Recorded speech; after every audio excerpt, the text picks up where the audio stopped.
안녕하세요. 한국외국어대학교 폴란드어과 학과장을 맡고 있는 최성은 교수입니다. 글로벌 아카데미, 오늘 제 강연의 제목은 21세기 유럽의 심장, 폴란드로 떠나는 여행입니다.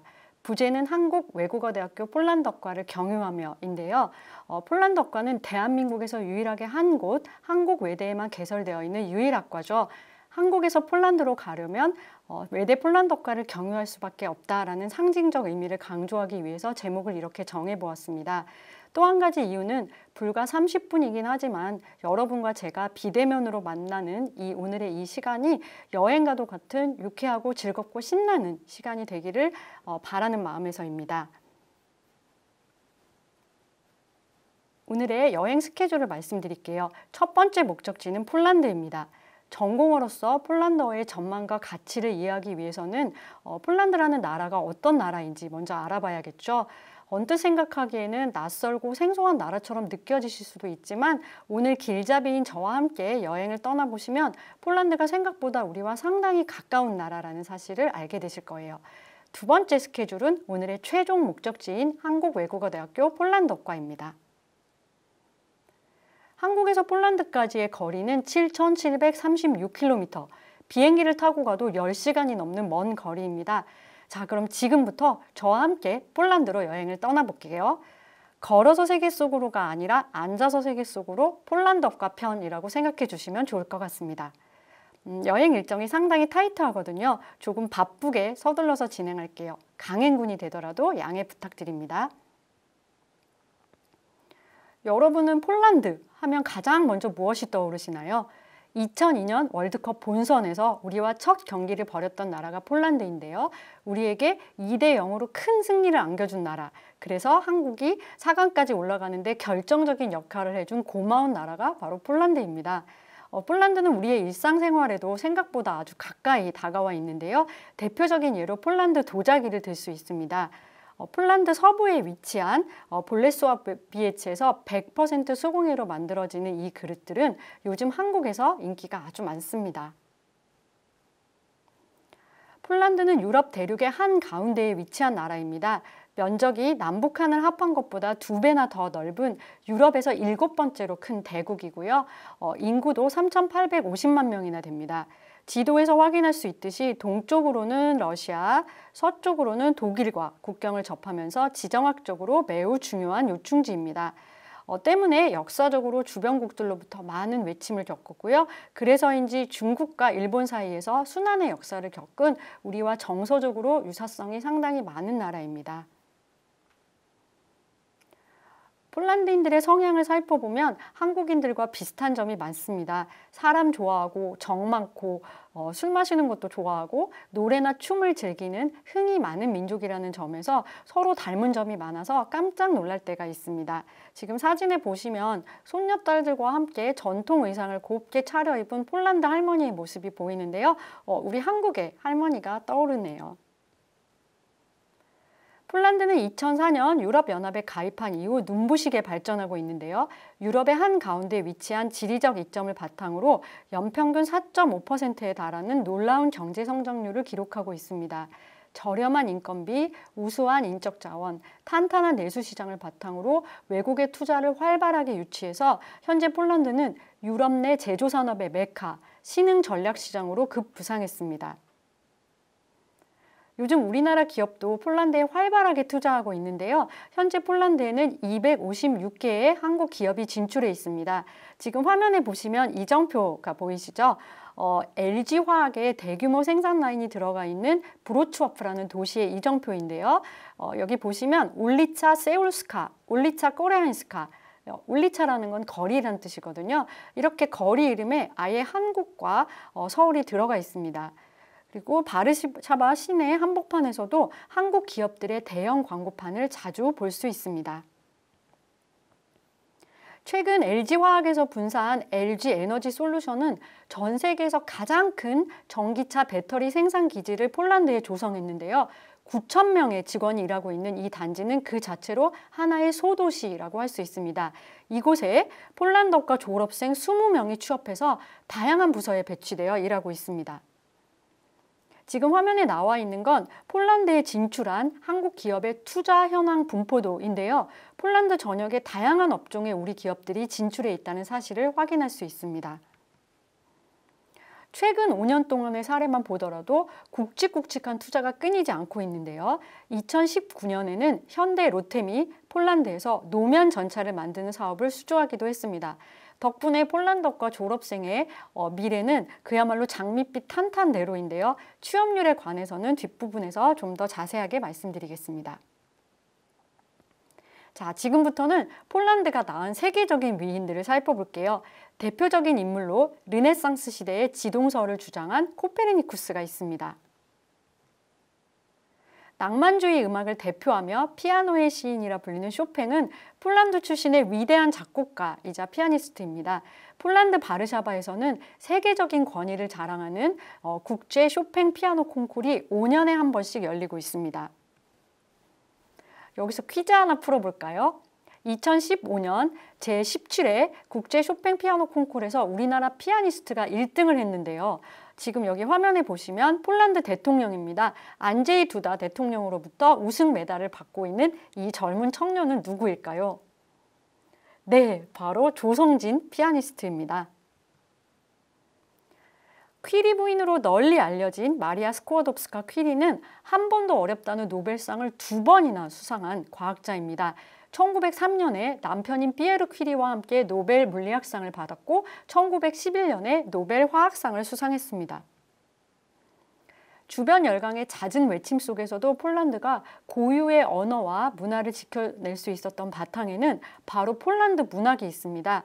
폴란드는 노벨 문학상 수상 작가를 무려 5명이나 배출한 문학 강국인데요. 이 중에서 한국에 널리 알려진 작가로는 미스와바 쉼보르스카 시인을 들 수 있습니다. 쉼보르스카는 1996년에 노벨 문학상을 수상했습니다. 화면에 보시면요. 쉼보르스카 시인의 대표작 2번은 없다가 교보문고 현판에 게시되기도 했습니다. 참고로 국내에 출간된 쉼보르스카 시인의 시집 3권은 모두 제가 번역했습니다. 쉼보르스카의 뒤를 이어 2018년에는 소설가 올가 토카르축이 노벨 문학상 수상자로 선정되었습니다. 토카르축은 환경오염 방지, 동물권 수호, 사회적 약자의 권익 보호를 위해 목소리를 내는 정말 멋진 작가입니다. 국내에도 4권의 소설과 1권의 그림책이 출판되었는데요. 이 중에서 지금 화면에 나오는 3권의 소설을 제가 번역했고 나머지 책들도 모두 폴란드어과 교수님들이 번역했습니다. 컴퓨터 게임을 좋아하는 친구들은 아마 폴란드가 개발한 위쳐 시리즈를 알고 있을 거예요. 이 게임은 TV 시리즈로도 만들어졌는데요. 주인공 제랄트 역을 맡은 헨리 카빌은 싱크로율 100%라는 평가와 함께 시청자들로부터 폭발적인 인기를 누리기도 했습니다. 위쳐 게임의 시작은 폴란드 작가 안드레이 사프콥스키가 쓴 SF 소설에서 비롯되었습니다. 게임과 TV 시리즈가 워낙 인기가 많아서 이미 한국어 번역본으로 소설을 읽어본 학생들도 꽤 있을 것 같네요. 자, 폴란드는 문학뿐 아니라 어린이 그림책의 일러스트레이션도 상당히 발달한 나라입니다. 그래서 폴란드어과 교수진 중에는 어린이 그림책 전문 기획자도 있습니다. 대표적인 작가로 어린이 책의 노벨상이라 불리는 볼로냐 라가치상을 3번이나 수상한 이보나 흐미엘렙스카를 들 수 있습니다. 요즘 한창 뜨고 있는 요안나 콘세이오 작가도 유명한데요. 낡은 종이 위에 부드러운 색연필로 채색하는 특유의 따뜻한 그림체로 독자들로부터 많은 사랑을 받고 있습니다. 폴란드는 과학이나 문학도 발달했지만 스포츠도 잘하는 나라인데요. FC 바이에른의 에이스 공격수죠. 로베르트 레반덥스키가 그 대표적인 예입니다. 자, 다음은 폴란드의 도시를 둘러볼게요. 먼저 폴란드의 수도 바르샤바로 떠나보겠습니다. 약 179만 명의 시민이 거주하고 있는 바르샤바는 폴란드에서 가장 큰 도시입니다. 비스와 강변에 자리 잡고 있는 바르샤바의 상징물은 칼과 방패를 든 인어입니다. 폴란드는 세계 제2차 대전 때 독일과 소련으로부터 외침을 당한 아픈 역사를 갖고 있습니다. 2차 대전 당시 나치 독일이 세운 아우슈비츠 수용소에서 유대인 대학살이 벌어지기도 했습니다. 특히 수도인 바르샤바는 1944년에 나치에 항거하는 무력 항쟁을 벌이다가 독일군의 폭격을 받아서 도시의 80%가 파괴되기도 했습니다. 하지만 전쟁이 끝난 뒤 바르샤바 시민들은 불굴의 노력으로 도시를 복구했는데요. 특히 바르샤바의 심장인 구시가지는 철저한 고증 작업을 거쳐서 옛날 모습 그대로 복원됐습니다. 슬라이드로 복구 과정을 보여드릴게요. 2차 대전이 끝난 뒤 바르샤바 시민들이 이렇게 합심해서 구시가지를 새롭게 만들었고요. 유네스코는 옛 모습 그대로 재현된 바르샤바의 구시가지를 세계문화유산으로 지정했습니다. 자, 다음은 폴란드에서 가장 아름다운 도시라고 개인적으로 생각하는 도시인데 크라쿠프를 보여드릴게요. 크라쿠프는 중세 시대와 르네상스 시대의 폴란드의 수도였는데요. 바르샤바와는 달리 2차 대전 때 폭격의 피해를 전혀 입지 않은 행운의 도시입니다. 유네스코가 도시 전체를 세계문화유산으로 지정할 정도로 아름다운 건축물이 많고 중세시대의 모습을 그대로 간직한 천년고도입니다. 우리나라의 경주와 비슷하다고 보시면 될 것 같아요. 폴란드 북부의 항구 도시 그다인스크에는 발틱해가 펼쳐져 있습니다. 이곳에 가면 바이킹의 흔적을 만날 수 있습니다. 자, 그럼 폴란드어과에서 배우고 있는 폴란드어는 어떤 언어인지 알아볼까요? 폴란드어는 계통상 인도 유럽 어족에 속하고 서슬라브어에 속하는 언어입니다. 전 세계에서 폴란드어를 사용하는 인구는 해외와 본토를 합해서 5천만 명 정도 됩니다. 폴란드어의 문자는 라틴어 알파벳을 기본으로 하고 있어서 배우기가 쉽습니다. 모두 32개의 문자로 이루어져 있는데 이 중에서 모음이 9개, 자음이 23개입니다. 폴란드어만이 갖고 있는 고유한 음가를 표현하기 위해 이렇게 우리에게 익숙한 라틴어 알파벳에 꼬리나 빗금을 추가하거나 점을 찍어서 새로운 철자를 만들었습니다. 참고로 영어 알파벳에 있는 Q나 X는 폴란드어에는 없습니다. 폴란드어과에 입학하면 각 철자의 정확한 발음부터 시작해서 폴란드어를 체계적으로 차근차근 배우실 수 있습니다.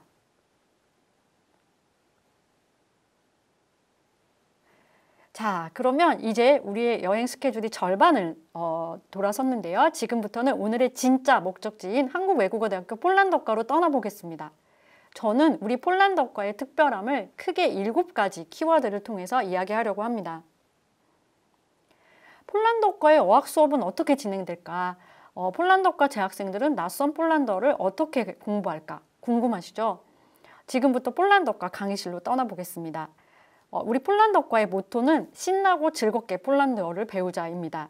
학생들이 폴란드어에 관심과 흥미를 잃지 않고 공부하고 싶은 마음이 저절로 들 수 있도록 학과에서는 다양한 교수법을 개발해서 학생들을 가르치고 있습니다. 원어민 교수님들이 담당하는 폴란드어 회화 시간에는 마치 놀이처럼 즐겁고 화목하게 수업을 합니다. 특히 폴란드어과에서는 교실에서 배우는 정규 수업 말고도 다양한 문화체험 이벤트와 비교과 프로그램을 운영하고 있는데요. 예를 들어 볼게요. 해마다 11월 30일은 폴란드의 민속 명절인 안제이키입니다. 이때 학과 교수님들과 학생들이 함께 모여서 폴란드의 고유한 풍습을 체험해 봅니다. TV 프로그램에도 출연했던 유명 폴란드 셰프님을 초청해서 폴란드 전통 요리를 시식해보는 행사도 열고요. 연말에는 폴란드어 원어 연극을 준비해서 한국에 사는 폴란드 교민들을 초대해서 함께 즐기는 시간을 갖기도 합니다. 학생들이 직접 대본을 쓰고 의상과 소품도 준비해서 창작극을 무대에 올리곤 하는데요. 지금 화면에 나오는 포스터는 이웃들이라는 제목의 연극입니다. 한국과 폴란드 가족이 옆집에 이사를 오게 되면서 문화적 충돌을 겪는 에피소드를 담은 그런 작품입니다. 2019년 5월에는 12띠의 동물들을 주인공으로 한 12간지 이야기라는 제목의 창작극을 폴란드어로 공연했습니다. 2011년부터는 주한 폴란드 대사관과 함께 말하기 경연대회, 폴란드어 말하기 경연대회를 개최하고 있습니다. 학생들은 모국어가 아닌 폴란드어로 자신의 생각을 청중들 앞에서 발표하는 기회를 가짐으로써 외국어 학습에서 중요한 기능 중 하나죠. 창의력과 발표력, 표현력을 기르게 됩니다. 특히 이 행사는 폴란드 정부에서도 많은 관심을 갖고 있는데요. 사진에서 볼 수 있듯이 주한 폴란드 대사님께서 직접 오셔서 학생들에게 상장과 상품을 수여해 주십니다. 경연대회 수상자는 폴란드 정보장학생으로 선정되어 상품으로 폴란드 6개월 어학연수나 1개월 서머스쿨 과정을 무료로 듣는 혜택을 누리게 됩니다. 지금 잘 사진에서 보이진 않는데 그 코로나19 사태가 발생하기 전에는 폴란드 국영 항공사인 로트 항공사에서 왕복 항공권을 또 협찬해 주시기도 했습니다. 2020년도에 10회를 맞이한 폴란드어 말하기 경연대회는 코로나 팬데믹으로 인해서 온라인 비대면으로 개최되었는데요. 그래도 시상식만큼은 주한 폴란드 대사님을 모시고 수상자들을 학교로 초대해서 대면으로 개최하였습니다. 지금 화면에 보시면요. 무대에 바구니들이 쭉 놓여 있는데 이 바구니 안에는 폴란드 셰프가 직접 준비한 수제 소세지와 햄, 각종 소스가 담겨 있습니다. 대사님께서 이 식료품 바구니를 24명의 참가자 전원에게 선물해 주셨는데요. 우리 학생들이 정말 좋아했습니다. 지금 이 사진은 폴란드어과의 민속 춤과 노래를 연구하는 학과 동아리 마주르카가 공연하는 모습입니다. 마주르카는 폴란드어과 행사에 빠짐없이 등장하는 우리 과의 마스코트라고 할 수 있는데요. 학생들이 입고 있는 이 전통 의상은 2011년도에 폴란드 외무부가 기증한 수제품입니다. 두 번째 키워드는 장학금입니다. 폴란드어과는 장학금을 정말 많이 보유하고 있고 현지 어학연수의 기회 또한 풍부합니다. 현재 우리 과는 7개의 폴란드 명문 대학들과 학술 교류 협정을 맺고 있는데요. 학생들은 본인의 적성을 고려해서 유학하고 싶은 도시와 대학을 결정하고 학과는 여기에 맞는 다양한 유형의 장학금을 제공하고 있습니다. 한국 외대의 대표적인 장학제도는 7+1 프로그램이죠. 8학기 재학 중 한 학기를 장학금을 받고 외국 대학에서 공부하는 제도입니다. 또한 폴란드어처럼 외대에 하나밖에 없는 언어를 전공하는 학생들에게는 아너스 장학금이 제공이 됩니다. 폴란드 현지에 나가서 6개월 동안 유학을 한 뒤 나머지 6개월은 인턴으로 일하면서 실무를 배우는 프로그램입니다. 여기까지는 외대의 특수어 관련 학과들이 공통적으로 누리는 혜택이라고 볼 수 있겠는데요. 폴란드어과에는 이것 말고도 폴란드 정부와 또 폴란드 현지의 자매결연 대학이 제공하는 장학금이 정말 많습니다.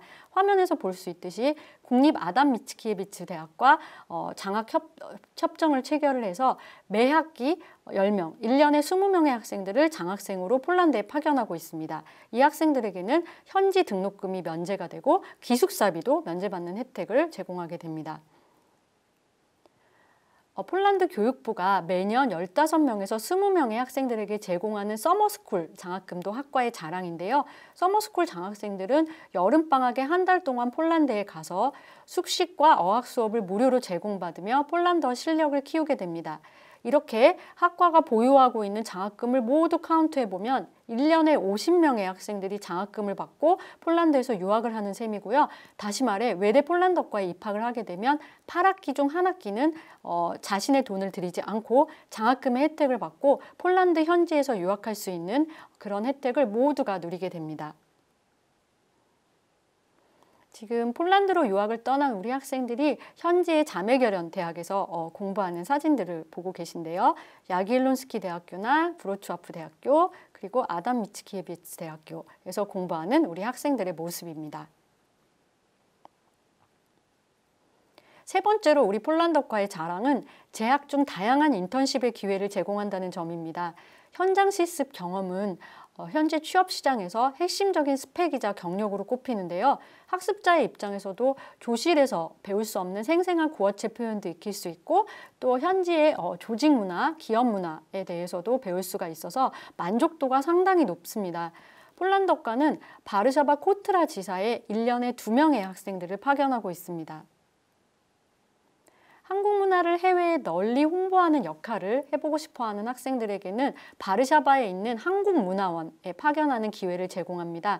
지금 화면의 사진은 한국문화원에 파견된 우리 졸업생이 폴란드 어린이들에게 세배를 가르쳐주는 모습입니다.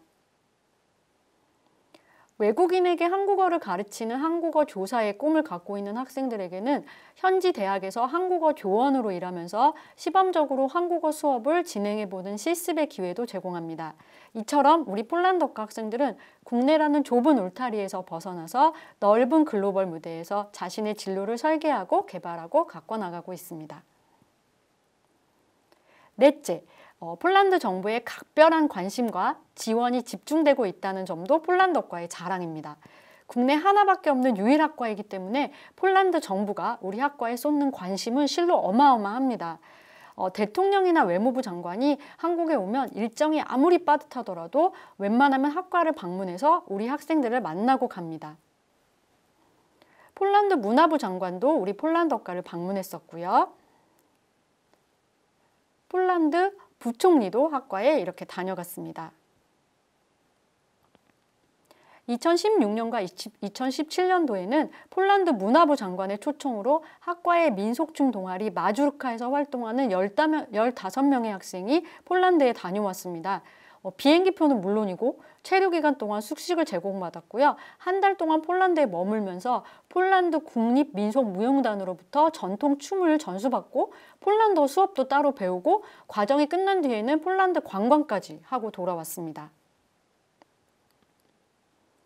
폴란드어과에서는 해마다 1월이 되면 1학년 학생들과 함께 주한 폴란드 대사관을 방문해서 대사님 또는 영사님과 만남의 시간을 갖습니다. 자, 다섯 번째, 폴란드어과의 특징은 높은 취업률 그리고 전공과 연계한 우수한 취업 전망입니다. 어쩌면 우리 학생들이 가장 궁금해하는 그런 내용일 것 같은데요. 2019년 폴란드어과의 취업률은 81.3%로 전국 4년제 대학 인문계 취업률 57.6%보다 훨씬 높습니다. 일명 공대보다 취업이 잘 되는 학과로 화제를 모으고 있는데요. 그래프를 통해 확인할 수 있듯이 여학생 취업률과 남학생 취업률이 골고루 우수하고 전공과 연계한 취업 전망이 밝다는 점도 폴란드어과만의 자랑입니다. 최근 5년간 폴란드어과 졸업생들의 주요 취업처는 화면과 같습니다. 아무래도 폴란드와 비즈니스를 하고 있는 대기업에 가장 많이 취업하고 있고요. 경영학이나 국제금융학 같은 이중 전공과 연계해서 은행을 비롯한 금융권에도 많이들 취업합니다. 폴란드 현지에 진출한 기업체나 공공기관에 취업한 동문들만 70명이 넘는데요. 제폴 폴란드어과 동문회가 결성이 되어서 현지에서 끈끈하게 친목을 다지며 서로에게 도움을 주고 있습니다. 그 밖에 국가기관이나 공기업 취업률도 높은 편인데요. 주한 폴란드 대사관에는 현재 폴란드어과 졸업생 5명이 일하고 있고 폴란드 주재 한국 대사관에도 2명의 동문이 근무하고 있습니다. 이중 전공의 폴란드어 스펙을 접목해서 언론계로 진출해서 기자나 PD로 일하는 동문도 있고 폴란드의 명문대학 한국어과에서 교수로 일하는 졸업생도 5분 있습니다. 또한 폴란드가 문화와 예술의 나라인 만큼 문학 번역가나 어린이책 기획자, 큐레이터, 연극 배우로 활약하며 문화예술계로 진출한 동문들도 있습니다. 지금 화면에 보시면요. 사회 각 분야에서 활약하고 있는 자랑스러운 폴란드어과 동문들의 최신 사진입니다. 지금 여기 왼쪽 상단에 있는 이 사진은 외교관이 되어서 한폴 정상회담 통역을 맡고 있는 폴란드어과 87학번 김식 참사관의 모습이고요. 여기 오른쪽에 있는 동문은 LG 에너지 솔루션 폴란드 법인에서 일하고 있는 정은규 동문입니다. 이 사진의 주인공은 주한 폴란드 대사관에 취업한 류재성 행정관이고요. 맨 마지막으로 이 오른쪽에 있는 졸업생은 이번에 졸업과 동시에 현대백화점에 취업한 한석택 동문입니다. 이처럼 폴란드어과 졸업생들은 폴란드어라는 남들이 갖지 못하는 유니크한 스펙을 활용해서 우리 사회가 필요로 하는 전문 인력으로 멋지게 활동하고 있습니다. 자, 6번째 키워드는 특수외국어 교육진흥법입니다. 2018년 국회에서는 국가 발전을 위해 꼭 필요한 53개 특수 전략 언어를 선정하고 이 언어들과 관련된 전문 인재를 양성하기 위해 특별한 법률을 제정하게 됩니다. 폴란드어는 이 53개 언어 중에서도 우선적으로 지원해야 하는 20개 언어에 포함이 되었습니다. 덕분에 우리 폴란드어과는 교육부로부터 전폭적인 재정 지원을 받으면서 정규 수업과는 별개로 폴란드어 실력을 심화할 수 있는 다양하고 재미있는 비교과 과정들을 운영하고 있습니다. 몇 가지 예를 들어볼까요? 신입생과 선배가 2인 1조가 돼서 폴란드어를 함께 공부하는 멘토 멘티 탄덴 프로그램도 있고요. 방학 때는 열흘간 기숙사에서 함께 숙식을 하면서 스파르타식으로 아침부터 밤까지 폴란드어를 공부하는 방중 집중 이수 과정도 열립니다. 얼마 전에는 4학년 졸업 예정자와 취업 준비생들만을 대상으로 비즈니스 폴란드어 통번역 실무 과정도 운영했습니다. 특수외국어 진흥사업과 관련된 비교과 프로그램을 얘기하려면 제가 진짜 1시간을 떠들어도 모자랄 것 같은데요. 지금 화면에 나오는 인스타그램에 접속하면 카드 뉴스를 통해서 세부 프로그램들이 어떻게 운영되는지 확인할 수 있습니다. 앞에서 설명했듯이 현재 폴란드어과의 취업 현황은 인문계 최고 수준이라고 할 수 있겠는데요. 그렇다면 혹시 앞으로의 전망이 어떨지 궁금해하는 분들도 계실 거예요. 제가 볼 때는 한국과 폴란드 간의 교류는 나날이 활성화되고 있고 기업의 공격적인 투자가 이어지면서 양국의 유대 관계가 갈수록 돈독해지고 있기 때문에 폴란드어 전문 인력은 국가적으로, 사회적으로 앞으로 더욱 많이 필요할 전망입니다. 그 예로 폴란드에서도 한국어를 구사할 수 있는 전문 인력에 대한 수요가 폭발적으로 증가해서 무려 5개의 국립대학에 한국어과 또는 한국어 강좌가 개설되어 있습니다. 그리고 우리 폴란드어과 동문들이 모두 한국어과의 교수로 재직하고 있습니다. 또한 K-팝이나 K-뷰티 덕분에 폴란드 젊은 세대들 사이에서 한국에 대한 이미지와 선호도가 너무나 좋습니다. 바르샤바 한국문화원에서 정기적으로 K-팝 페스티벌을 개최하면 폴란드 전역에서 젊은이들이 모여들어 커버댄스 경연대회에 참여합니다. K-팝 때문에 한국어를 배우고 싶다라는 폴란드 젊은이들도 갈수록 늘고 있습니다. 자, 경제 분야의 파트너십뿐만이 아니라 문화 쪽에서도 폴란드와 한국의 협력 관계가 활발한 만큼 폴란드과의 전망은 앞으로도 쭉 계속 밝다라고 볼 수 있겠습니다. 자, 지금까지 7개의 키워드를 통해서 폴란드어과의 현황과 전망을 살펴봤는데요. 마지막으로 우리 폴란드어과의 교육 철학을 말씀드리겠습니다. 저는 폴란드어과에 입학하는 우리 학생들 한 명 한 명은 모두 보석처럼 빛나는 자신만의 재능을 품고 있는 원석이라고 생각합니다. 한국외국어대학교 폴란드어과는 재학생들이 4년 동안 공부하면서 정말 자기가 하고 싶은 일, 자기가 잘할 수 있는 일을 발견할 수 있도록 열심히 지원할 겁니다. 그래서 얼핏 보기에는 투박한 원석처럼 보였던 우리 학생들이 폴란드어라는 전공을 매개체로 폴란드어과의 울타리 안에서 자신의 꿈과 재능을 발견하고 수련과 연마의 과정을 거쳐서 반짝반짝 빛나는 보석이 돼서 사회에 진출할 수 있도록 열심히 뒷바라지 하겠습니다. 폴란드어과에서 운영하고 있는 다양한 프로그램과 이벤트, 학과 분위기나 선배들의 캠퍼스 라이프가 궁금한 분들은 유튜브 채널에서 한국외국어대학교 폴란드어과를 입력해주세요. 그 밖에 여기 주한 폴란드 대사님과의 인터뷰, 학과 원어 연극 메이킹 영상, 폴란드어 말하기 경연대회 등 다양한 영상을 감상하실 수 있습니다. 그 밖에 학과 홈페이지와 인스타그램, 페이스북도 둘러봐 주세요.